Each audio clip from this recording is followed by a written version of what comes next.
octobre 2022. Je visite donc le lieu actuel de Datil.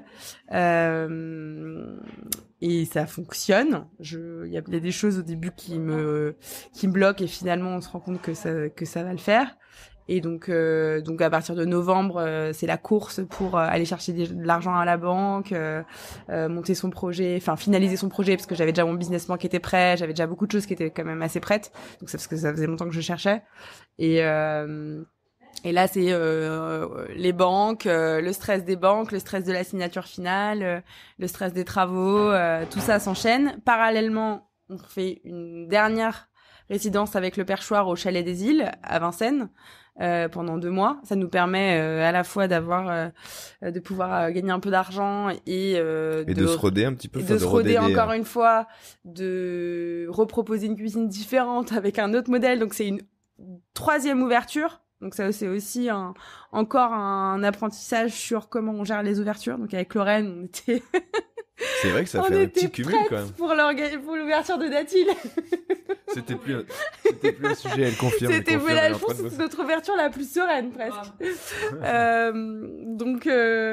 Donc ça, c'était encore une fois aussi hyper intéressant d'avoir ça, même si c'était lourd à l'époque parce que pour le coup il y avait à ce moment-là il se passait beaucoup de choses entre le restaurant et tout, donc gros cumul. Et donc après, enchaînement avec le suivi des travaux. Ça ressemble à quoi quand vous découvrez ce lieu? Il y a quoi ici? Alors maintenant on le voit et tout est travaillé et on sent qu'il y a une attention portée à tous les détails. On est rue des Gravilliers. Oui, je le précise pour que les gens, si un jour les gens veulent venir voir justement à quel point le soin est porté partout. C'est une rue très dynamique qui a beaucoup évolué depuis une dizaine d'années, qui est aujourd'hui un peu une rue. J'ai vu qu'il y avait un article qui était sorti sur le fait que c'était une des rues les plus dynamiques de Paris en termes de commerce de bouche. Donc moi j'aime bien parce que il y a une espèce d'effervescence. Il y a beaucoup de gens et beaucoup de passages. Et donc avant, je connaissais ce lieu, c'était un café qui s'appelait le Café Ineco, tenu par Inès, qui était quelqu'un que j'aimais beaucoup, et avec une cuisinière qui s'appelait Manon, que je connaissais, avec qui j'ai travaillé chez Semia.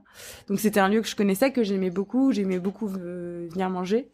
Donc j'aimais bien l'âme déjà du lieu. C'était en très bon état, il y avait un architecte qui avait très bien fait les choses avant. Donc en fait, il y avait une base qui était très saine. Et ça, c'était aussi pas trop flippant, parce que j'avais un peu peur de cette étape des travaux. Et en même temps, comme il y avait une base qui était très saine, il y a rien qu'on est cassé, où on s'est dit, ah là là, mon Dieu, il y a ça qui est derrière. Ça roule. Mauvaise surprise, etc. On a eu très peu de mauvaises surprises et donc du coup, c'était presque agréable de faire des travaux dans ce lieu. Trop bien. C'est rare d'entendre ça. Pour dire ça, c'est super rare. Trop bien. Je me sens hyper chanceuse aussi. Qu'est-ce que alors là, à ce moment-là, on investit le lieu et ce projet avec quelle intention, quelle optique? Parce que là, pour le coup, tu crées ton écrin. Alors oui, t'as eu plein d'ouvertures, mais là, on sent que on va poser ses valises quelque temps. Encore avec pas mal d'exigences. Non, mais avec le fait d'avoir cumulé beaucoup d'expériences, me donnait envie d'avoir vraiment une attention aux détails et il y a beaucoup de gens pour qui le premier restaurant c'est un banc d'essai où on se dit on va faire ce qu'on peut et on verra, etc. Et avec souvent beaucoup de petits moyens, etc. Moi, j'avais envie que ce soit vraiment, je l'ai conçu comme un projet presque d'aboutissement d'expériences que j'avais vécues.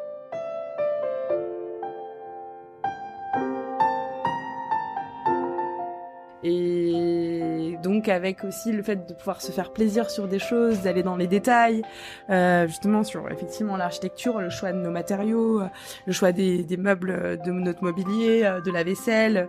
Par exemple la vaisselle, on a travaillé avec une céramiste, même s'il y a beaucoup, évidemment c'est devenu impensif pour beaucoup de chefs, mais c'est une très belle collaboration qu'on a mis en place avec Judith Classerie, qui a travaillé 6 mois avant l'ouverture du restaurant pour faire toute la vaisselle, qui fait tout à la main, elle a pas de tour, et elle fait un travail magnifique. Voilà, beaucoup de choses comme ça qui font plaisir dans un projet entrepreneurial où on prend quand même beaucoup de risques.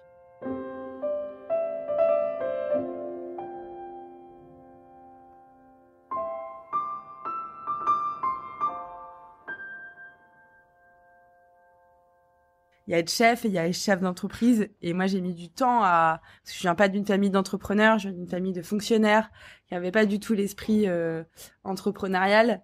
Et donc, j'ai mis du temps à avoir cet esprit entrepreneurial, de travailler aussi sur ses peurs. Je pense que c'est beaucoup ça, un projet entrepreneurial, c'est avoir le moins peur possible, avoir des peurs qui sont raisonnées. Et j'ai mis beaucoup de temps à me dire que je pouvais avoir confiance en moi, que j'étais sûre d'aller que j'étais sûre de moi, etc. Et n'avoir plus peur de ces étapes par lesquelles il faut passer entre les banques, les travaux, etc. Ouais. Faut maîtriser beaucoup de choses en même temps, quoi. Faut arriver à gérer la communication, à la fois être hyper présent pour son équipe, ne pas lâcher la cuisine. Voilà, c'est beaucoup de ça facteurs. fait pas mal de paramètres. Ouais. Quand tu t'apprêtes à ouvrir Datil et que tu dois raconter aux gens de quoi il s'agit, quand tu dois le pitcher à d'éventuels partenaires ou devant une banque, tu dis quoi? Alors Datil, ça va être comment? Ah bah alors Datil, parce que des restaurants on en a vu, mais le vôtre ça va être quoi? Ouais, je parle évidemment de la cuisine. Que tu décris comment à des banquiers? Comment on décrit la cuisine d'un restaurant si c'est pas un bistrot, on dirait vous aurez une bavette et puis à l'échalote et puis un truc. Quand c'est pas ça, on dit quoi? Toi tu disais je quoi? parle d'un restaurant gastronomique tout de suite. Je pense que ça c'est comme ça que j'ai défini. Alors souvent on nous demande qu'est-ce qu'un restaurant gastronomique. J'ai parlé du fait que je voulais un restaurant où on vive une expérience unique, avec un menu unique, donc avec quand même aussi une place forte pour la cuisine, une cuisine d'auteur, et en même temps un travail aussi sur le vin, etc. Voilà, aujourd'hui je l'oublie pas et je pense que c'est central et c'est primordial d'avoir une équipe forte. J'avais déjà aussi je pense que c'était fort aussi dans mon projet d'avoir une équipe qui était déjà là autour de moi, avec pratiquement toute l'équipe recrutée au moment d'aller voir les banques. Ça c'est quelque chose qui sent, parce que quand tu racontes ton histoire et ce chemin-là, on sent que c'est toi et que tu parles de ton ouverture, mais en fait on sent qu'il y a autour de toi comme une constellation et qu'elle est là dès le début en fait. C'est primordial parce qu'on voit tellement de restaurants qui ouvrent et finalement les équipes sont pas assez solides et du coup c'est très difficile, je pense, pour les gens, pour les entrepreneurs. Donc moi je m'étais dit que c'était essentiel d'avoir une équipe qui soit forte, et ça je pense que pour les banques c'est hyper important aussi. Et après sur la cuisine et sur le projet, on avait effectivement pu s'exercer au perchoir, donc on a donné aussi l'exemple du perchoir sur cette cuisine poétique, en lien avec les maraîchers, très sensible aussi, même si pour les banquiers parfois c'est un mot un peu bizarre, mais parler de sensibilité. Ils comprennent pas les banquiers. Mais je pense qu'ils ont compris aussi tout ce que j'avais construit en amont sur justement cette cuisine qui était déjà quand même assez affirmée, assez identifiable aussi pour beaucoup de gens. C'est là qu'on voit l'intérêt des expériences précédentes et des vitrines qui ont apporté les résidences. Tout à fait. Donc je pense qu'ils ont compris qu'il y avait déjà quelque chose qui était installé et que ça allait être justement le projet du restaurant qui allait pouvoir prolonger ça, et que j'avais éprouvé d'autres expériences avant pour me dire mais en fait avoir mon propre restaurant c'est le bon endroit pour justement avoir la dose de liberté nécessaire. Donc on se rappelle forcément du jour où cette porte s'ouvre pour la première fois aux clients. Oui. C'était il y a pas si longtemps que ça. C'était il y a pas si longtemps que ça. C'est beaucoup de joie quand même, un peu de stress, mais c'était vraiment plus un moment de réalisation. On se dit ça y est, c'est bon, on y va. Même si c'est vraiment cette course aussi dont on parle très peu. C'est on finit les travaux. On a tout juste fini les travaux, on est encore en train de réparer le placard qui est branlant, et on vient tout juste d'avoir l'électricité qui est là, on continue, sinon ça saute toutes les 10 minutes, et il faut ouvrir le restaurant pour des raisons économiques. Et donc ça c'est quand même ça met une bonne dose de stress, et c'est des choses aussi parce qu'on voit des restaurants qui poupent tous les jours à Paris, et on parle pas des coulisses, quoi. On parle pas de ce que c'est. Oui, on a l'impression qu'effectivement, c'est... Voilà, on dit pas si le chef est justement propriétaire ou pas, comment ça s'est construit, qu'est-ce qu'il y a derrière, etc. Et ça, je trouve ça quand même dommage parfois. Parce que il y a aussi beaucoup de restaurants, il y a beaucoup de restaurants qui ferment. Oui, on connaît pas les conditions. On connaît pas les conditions en fait. On connaît pas les conditions et alors que ouais, c'est un sacré pari, une sacrée course entrepreneuriale et en même temps ça qui vaut le coup d'être vécu. Mais qui est complète, exigeante et très stressante. Il y a une fuite, il y a un problème de compteur, il y a machin. Pour avoir accès quand même à son outil de travail, contrairement à beaucoup de gens pour qui c'est un simple ordinateur ou un violon, c'est quand même beaucoup d'investissement. Donc ça est fait. Les gens arrivent. Comment tu vis tes premiers temps? Comment tu te sens en cuisine? Comment tu composes? Et elle était, comme tu l'as dit, composée en amont, mais ton équipe, quelle énergie, s'instille chez Datil? Il y a un truc, parce que très vite on a commenté quelque chose. C'est la composition de ton équipe. Elle a fait l'objet de beaucoup d'articles. C'est un choix. C'est un choix. Alors c'est un choix, mais ça s'est fait. Au cas où les gens ne le sachent pas, il y a beaucoup de femmes en cuisine, mais une grande majorité. Une grande majorité de femmes, et c'était un peu moins. Enfin, j'avais envie d'en parler parce que je trouve que on n'ose pas encore assez parler de ce sujet-là, du fait qu'il n'y ait pas assez de femmes dans les cuisines, qu'elles sont pas assez représentées à des postes à responsabilité. Et alors qu'il y a 50% ou 40 ou 50% de femmes dans les écoles, quoi. Exactement. Et qu'après c'est plus compliqué. Et donc du coup. Comme je pense que je parle depuis longtemps quand même de ce sujet-là, depuis le Mermoz, je pense que je reçois aussi beaucoup de CV féminins. Ouais. Et en fait, j'ai reçu des très bons CV féminins avec qui on a eu des expériences auparavant pendant les résidences. Et en fait, mon équipe s'est constituée naturellement, évidemment. J'ai pas fait de discrimination envers les hommes. Simplement, on a eu des talents féminins. J'ai eu envie de les mettre en avant. Et c'est comme ça aujourd'hui que ça se fait assez naturellement. Et je pense qu'il y a une espèce de boucle vertueuse du fait qu'il y ait des femmes.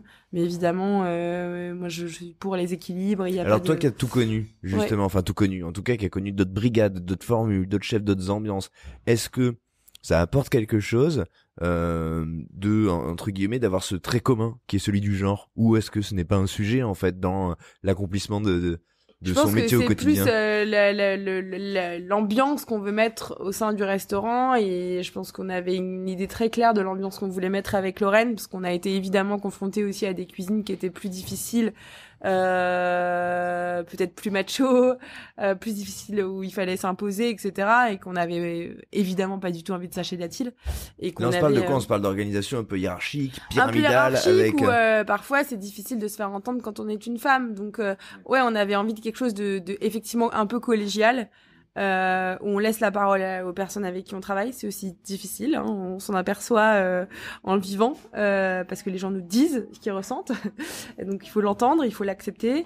Et donc on a mis en place. C'est-à-dire que t'as mis en place des moments ou une possibilité de dialogue dans tes équipes qui fait que parfois tu reçois de la réaction avec laquelle tu dois dealer, là où parfois dans un autre mode ou un autre environnement elle aurait été tue. Ouais, on laisse pas la place, et donc voilà, on fait beaucoup de briefings, beaucoup de moments où on essaie où on se parle, on fait des réunions, en fait, qui se passent dans beaucoup d'autres secteurs, mais dans la cuisine, c'est pas aussi courant. Et donc, on s'assoit tous autour d'une table, on discute, on laisse aussi pas mal de place pour justement toute la discussion sur la créativité. Voilà. Mais j'essaie aussi de prendre pas mal de temps avec mes équipes en salle. Et c'est ce qui, je pense, a créé aussi cet esprit au début, d'unité. C'est ce qu'on a voulu dire. On a dit, on veut pas de dissension entre la salle et la cuisine. On veut qu'il y ait une vraie esprit d'équipe. On veut que vous entendez bien, on veut pas que voilà, parce qu'il y a tellement de restaurants où la salle et la cuisine s'entendent pas, où il y a des espèces de petites moments de rivalité, etc., où il y a des frustrations, et donc on essaie avec Lorraine d'avoir un mode de fonctionnement où effectivement on a presque une surabondance de communication. Parfois je me dis mais j'en fais trop, on passe beaucoup de temps à faire des entretiens, beaucoup de temps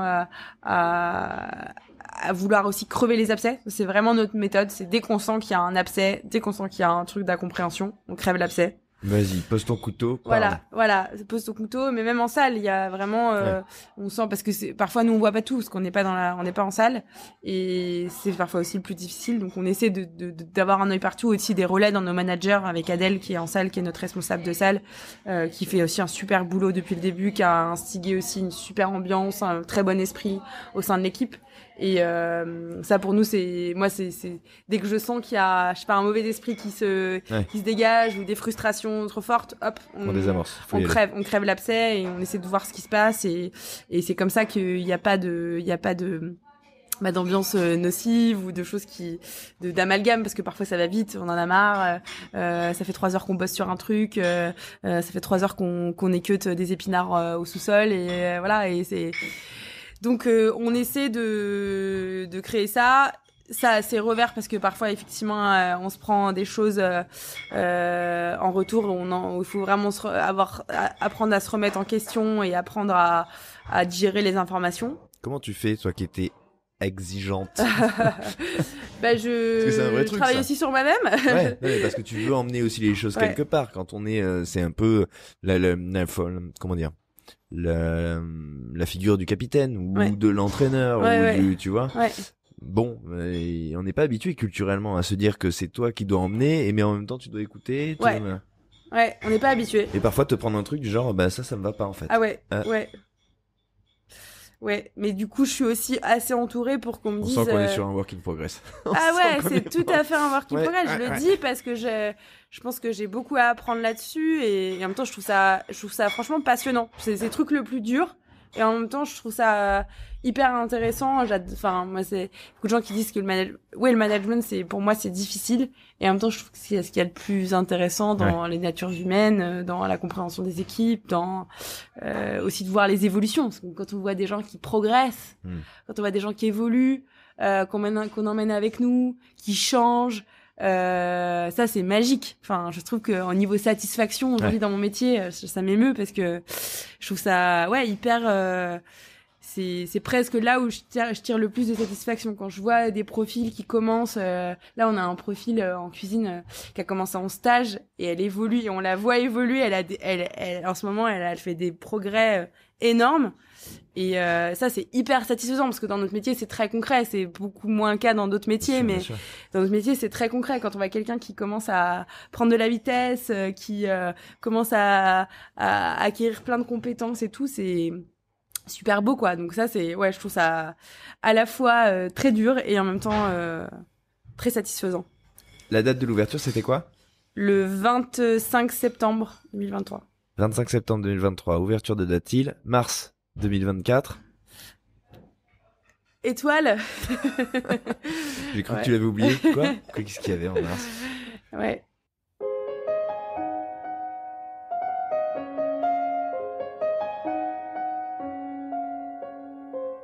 C'était très drôle la scène, parce que on était... Alors déjà, on a eu le directeur du guide Michelin qui est venu manger le vendredi de la semaine d'avant. Donc on s'est dit, ça alors, ok. Bon, peut-être que... Et en même temps, en se disant... C'était un sujet ou pas? Tu penses? Alors en fait, on n'a pas du tout. Pour nous, c'était quand on a posé les bases du restaurant, les objectifs du restaurant, on a dit qu'on voulait quand même beaucoup, encore une fois, d'exigence et de rigueur. Et donc. Tu me fais peur en fait. C'est marrant, c'est ce que me dit mon compagnon maintenant. Il dit tu me fais peur. Personne ne sait, mais tu me fais peur. Donc on voulait beaucoup. Donc il y avait cette envie quand même, il y avait cette envie. Et il y avait cette envie. Enfin, pas forcément d'étoiles, mais en tout cas de niveau. Non, mais de niveau. On savait à peu près où on voulait se situer. Mais je savais aussi qu'on était à Paris, qu'on avait la chance d'être dans le Marais, qu'on avait de la chance d'être aussi avec une émulation autre que celle du guide Michelin, qui pourrait faire vivre le restaurant si jamais le Michelin s'intéressait pas au restaurant. Et donc je savais aussi que on avait cette sécurité là en ouvrant là où j'ai ouvert, et qu'on pourrait sans doute faire la cuisine qu'on voulait faire et donner et créer l'expérience qu'on voulait faire sans avoir la reconnaissance du Michelin. Perdu. Échec total, puisque en quelques mois le Michelin est là. Une étoile. Ouais. Et donc là c'est la tornade. Depuis c'est la tornade.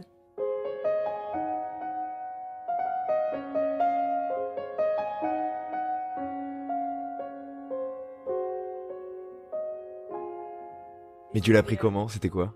Alors la semaine d'avant, c'était 3 jours. Donc la Gwendal Poulenec vient, mais du coup on se dit peut-être que en même temps, faut bien qu'il mange cet homme. Voilà, donc peut-être que peut-être qu'il est à Paris, peut-être qu'il s'est dit que Datil c'était sympa. Voilà. Donc on se fait pas de plan sur la comète. Vous êtes sûr de cette? Attendez, je vais y aller moi parce que. Voilà. Et 3 jours avant, on nous appelle. C'est moi qui décroche, alors que, voilà, vous voyez, mon rapport au téléphone, c'est moi qui décroche. Et on me dit, bonjour, c'est le guide Michelin. Il y a une cérémonie dans 3 jours, vous êtes conviés. Et là, c'était drôle parce que toute l'équipe était là. Je sais plus quel était le moment, ça devait être un moment où on devait faire une réunion, ou je sais pas. Et toute l'équipe m'a regardé au téléphone en me voyant changer de couleur. Et donc, on savait qu'on était conviés à la cérémonie, mais on savait pas encore ce qui se passait. Donc, ça aurait pu être une étoile verte, ça aurait pu être rien du tout, je crois. Ça, je sais pas si ça arrive. Je suis pas sûre pour les premières. C'est cynique, hein, sinon c'est vraiment pas sympa. Sadique, ouais, venez. Donc on était conviés, donc on a commencé à se dire que il se passait quelque chose. Un peu de stress quand même avant, en se disant bon, qu'est-ce qui va se passer et donc on va à la cérémonie et on apprend vraiment en même temps que tout le monde, en live. Et on avait quand même mis un écran au restaurant pour qu'ils aient la rediffusion, et c'était sympa parce on avait envie qu'ils soient tous ensemble au moment où c'est arrivé. Donc qu'est-ce que tu ressens à ce moment-là?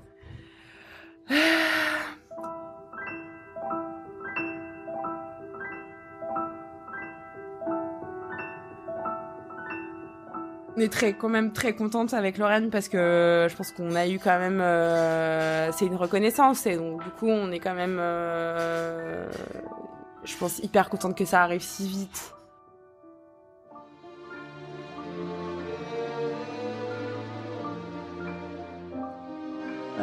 Contente que tous nos efforts et tous nos moments de discussion soient reconnus, quoi. Et aussi, je pense qu'il y a la part aussi des valeurs qu'on a posées tout de suite à l'ouverture du restaurant, à la fois sur effectivement le fait de valoriser les femmes, mais aussi parler des violences en cuisine, dans la restauration, avec l'association Bondir dans laquelle on est engagé. Je pense qu'on n'a jamais caché nos valeurs, et je pense que ça, c'était aussi pour moi un écho supplémentaire. Un écho supplémentaire, mais surtout me dire qu'aujourd'hui le Michelin avait évolué dans ce sens-là et avait envie aussi de reconnaître les établissements qui s'engageaient dans ce sens, et ça c'était pour moi assez important. Ouais. Je ne dis pas que c'est un dernier truc à la mode et que ça sert à rien, quoi.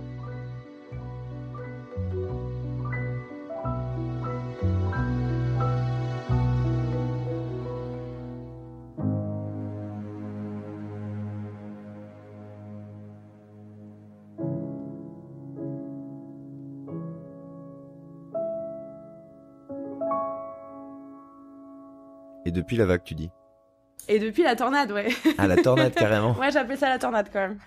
C'est-à-dire que ça n'arrête pas de sonner, que tu peux pas répondre, que les journalistes veulent t'interviewer. On n'a pas ressenti l'effet 500 mails à traiter juste après, mais le carnet des réservations plein, et un engouement aussi médiatique, etc. Donc ça a été...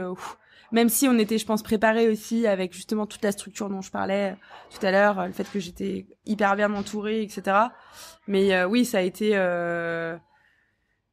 quand même intense ces dernières semaines. C'est réjouissant ou pas? C'est très réjouissant. Simplement, il faut que le corps tienne, mais... Mais t'as l'air bien, là. Je reviens de vacances. Ah, c'est ça. On a pris une semaine de vacances. Ah, il y a quand même des petits tips. Ouais, les vacances, c'est pas con. Les vacances, ça sert. C'est quoi la suite? Comment tu te projettes? Comment tu l'écris? T'as envie de quoi? Parce que là, moi, je sors de table. J'ai déjeuné ici, donc j'ai vécu cette expérience. J'ai vécu des choses qui sont assez marquantes. Ce que tu dis de la cohésion du groupe, c'est extrêmement visible. La traduction de ta cuisine dans les mots et dans la manière dont elle est amenée à table, et elle est déjà remarquable, parce que on sent que ça fait corps, que les deux font corps, la cuisine et la salle. Donc ça, c'est marquant, en plus des plats et de la cuisine, que je détaillerai dans un deuxième temps, après cette interview. C'est déjà très affirmé. C'est déjà un lieu. On vient chez Datil vivre quelque chose qu'on ne vivra pas chez le voisin. Oui. Donc quand on a déjà fait ça, qu'est-ce qu'on se dit pour la suite? Ça va aller où? On va monter en exigence. On se calme. Non, justement, j'avais plutôt envie de dire on se calme. Et non, la vie d'un restaurant et la vie de Datil là en ce moment, c'est aussi beaucoup de mouvements en fait. Là on va arriver à 1 an d'ouverture du restaurant, il y avoir un peu de mouvement des équipes, même si on fait au mieux pour qu'elles restent et qu'elles soient confortables.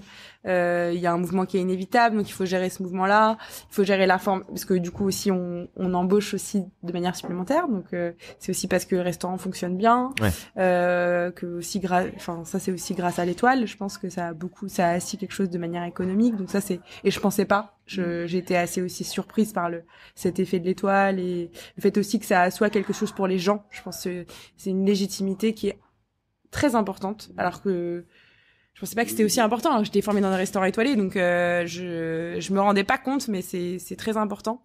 Tu vois la différence quand tu l'acquiers, quoi. Ouais, tu vois vraiment la différence.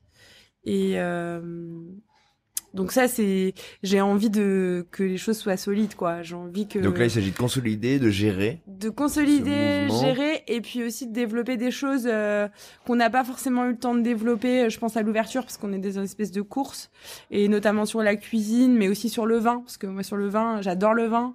J'adore le travail que fait Valentine, notre sommelière. J'ai envie de m'y intéresser plus. J'ai envie qu'on travaille encore sur cette expérience globale du restaurant, que ce soit encore plus harmonieux, qu'on puisse faire rentrer encore plus de vin.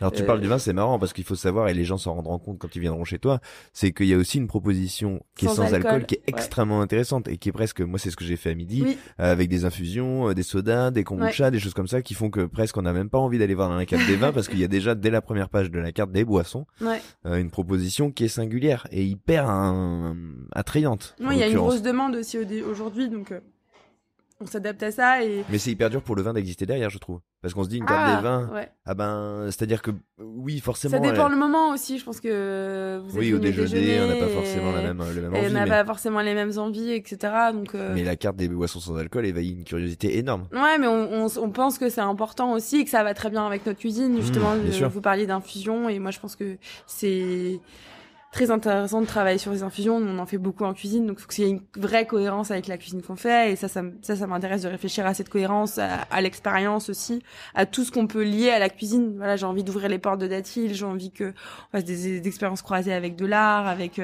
ça, avec la culture. C'est ce qu'on a du mal à faire, je pense, en France aussi, c'est que on fasse vivre le restaurant aussi un peu différemment. Et puis en termes de cuisine, j'ai envie de pousser sur la recherche, sur là je vais embaucher une apprentie qui est à Sciences Po Lille, qui fait le master boire et manger et vivre, et qui va faire de la recherche sur la cuisine végétale. Et ça, je pense que c'est sur la cuisine végétale, mais sur d'autres choses, sur la cuisine paysanne, tout ça, tout dépend. Qui m'intéresse, mais qu'on a beaucoup de mal à trouver du temps pour. Ouais, t'as pas le temps de défricher tout donc ça. j'ai un peu envie de développer aussi ce côté recherche et développement, qui je pense est une vraie valeur ajoutée dans un restaurant où on n'a jamais le temps de se poser et de trouver.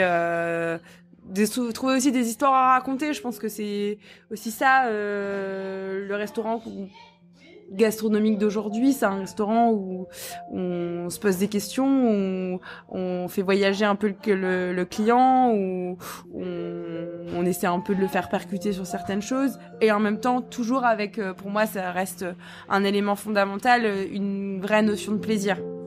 Et ça c'est, je pense, aussi ce que j'ai appris dans tout mon parcours, et ce que moi j'aime au restaurant, c'est vraiment ce rapport au charnel, au sensuel, au moment qu'on passe, qui doit pas du tout, qui doit prendre le dessus sur justement sur les discours, les valeurs, la vision, voilà. Trop bien. Bon, on reviendra. Bon, il y a de l'exigence ici, mais j'ai l'impression qu'il y a une bonne ambiance parce qu'on entend toute l'équipe depuis tout à l'heure qui chante, travaille, qui chante, qui machin, qui.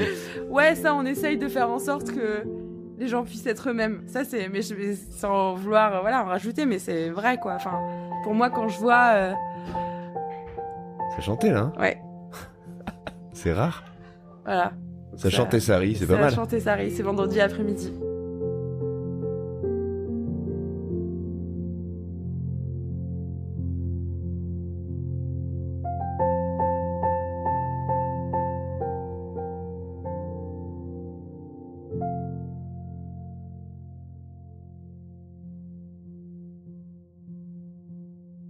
C'est assez rare pour être souligné.